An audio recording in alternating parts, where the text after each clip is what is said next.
దేవుడు నామంలో మీ అందరికీ వందనాలు. ఈరోజు సామెతల గ్రంథం చదువుకుంటున్నాం. సామెతలు 16లో 6-10 వచనాల వరకునండి. కృపా సత్యముల వలన దోషమునకు ప్రాయశ్చిత్తము కలుగును. యెహోవా యందు భయభక్తులు కలిగి ఉండటం వలన మనుషులు చెడుతనము నుండి తొలగిపోవుదురు.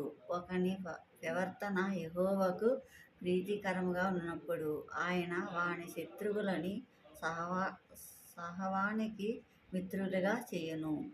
అన్యాయము చేత కలిగిన గొప్ప వశిబడ కంటే నీతితో కూడిన కొంచెమే శ్రేష్టము. ఒకడు తన చేయబోవునది హృదయములో ముచ్చించుకొనును. యెహోవా వాని నడతని స్థిరపరచును. భయభక్తి పలుకట రాజవశము. న్యాయము విధించుటయందు అతని మాట న్యాయము తప్పదు. దేవుడి వాక్యం దీవించునుగాక. ఆమేన్.